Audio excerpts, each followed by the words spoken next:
నామానికి మహిమ కలుగును గాక. మరి యాకోబు భక్తుడు 4వ అధ్యాయము 7వ వచనం. కాబట్టి దేవునికి లోబడుడి, అపవాదిని ఎదిరించిడి, అప్పుడు వాడు మీ యొద్ద నుండి పారిపోవు అంటున్నాడు. మరి అపవాదిని ఎప్పుడైతే మనం ఎదిరిస్తామో వాడు మన యొద్ద నుండి పారిపోతాడని దేవుని లేఖనాలు తెలియపరుస్తూ ఉన్నాయి. అదేవిధంగా మనము సామెతలు 28 మొదటి వచనంలో చూసుకుంటే, ఎవడును తరుముకుండే దుష్టుడు పారిపోతాడంట. ఎవడు తరుముకుండే దుష్టుడట పారిపోతాడు. నీతిమంతులు సింహం వలె ధైర్యముగా ఉంటారంటున్నాడు. ఎందుకు దుష్టుడు పారిపోతాడంటే వాడి ఆలోచన దుస్తత్వంతో నిండిపోయింది. మనం మొదటి కీర్తనలో చదువుతున్నాం కదా, దుష్టుల ఆలోచనలు చెప్పున మనం నడవకుండా పాపుల మార్గంలో నిలవకుండా ఉన్నప్పుడు దుష్టుడు మనలో నుండి పారిపోతాడు. అదేవిధంగా దుష్టుని గురించి ఇంకొక దగ్గరగా మరి సామెతలు 28:12 2లో అంటున్నాడు, దుష్టులు న్యాయం ఎట్టిదేనని గ్రహింపరు అంటున్నాడు.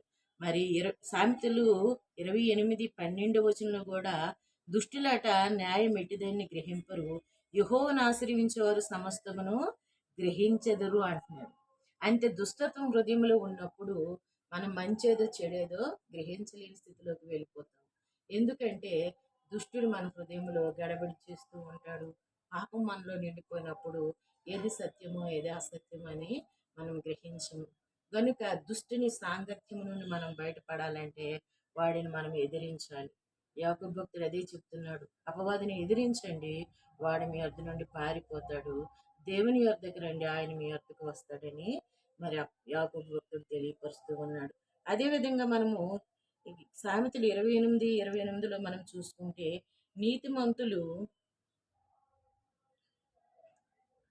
నీతిమంతులకు జయము కలుగుట మహాఘనతకు కారణము, దుష్టులు గొప్పవారగినప్పుడు జనులు దాక్కుంటారంట. మరి దుష్టులు గొప్పవారైనప్పుడు అంటే వాళ్ళు ప్రబలినప్పుడు విస్తరించినప్పుడు మనుషులందరూ దాక్కుంటారట. ఎందుకు దాక్కుంటారంటే వారి ఆలోచన అంతా దుష్ట ఆలోచనే, మంచి ఆలోచనలు హృదయంలో ఉండవు గనుక మరి నీతిమంతులు దాక్కుంటారని దేవుని లేఖనాలు తెలియపరుస్తూ ఉన్నాయి. గనుక నీతిమంతులంగా మనం ఉండాలంటే దుష్టిని మనం ఎదిరించాలి. ఎదిరించినప్పుడు వాడు మన యొద్ద నుండి పారిపోతాడు. అదేవిధంగా నీతిమంతులు అప్పుడంట సింహము వలె ధైర్యంగా ఉంటారంట. అపవాది ఎప్పుడైతే మనలో నుండి పారిపోతాడో, మనలో నుండి ఆడు వెళ్ళిపోతాడో అపవాది, అప్పుడు మనము నీతిమంతులుగా మార్చబడి సింహము వలె ధైర్యముగా ఉంటారని దేవుని లేఖనాలు తెలియపరుస్తూ ఉన్నాయి.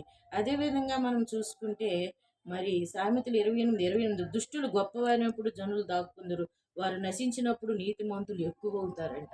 చూడండి, దుష్టులట నశించిపోయినప్పుడట నీతిమంతులు ఎక్కువ అవుతారని దేవుని లేఖనాలు తెలియపరుస్తున్నాయి.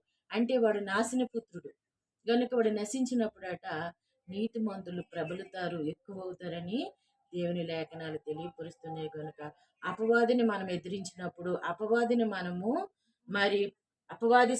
మనం ఎదిరించినప్పుడు వాడు మన నుండి పారిపోతాడు. దుష్టుడు అదే విధంగా పారిపోతాడు. కనుక దుష్టిని మనం ఎదిరించినప్పుడు, ఈ లోకంలో నుండి మనం సపరేట్ అయినప్పుడు, ఈ లోకంలో నుండి మనము వేరుగా ఉన్నప్పుడు, ఈ లోకానికి మనం వెలుగుగా ఉన్నప్పుడు అపవాదిని మనము జయించగలుగుతాము.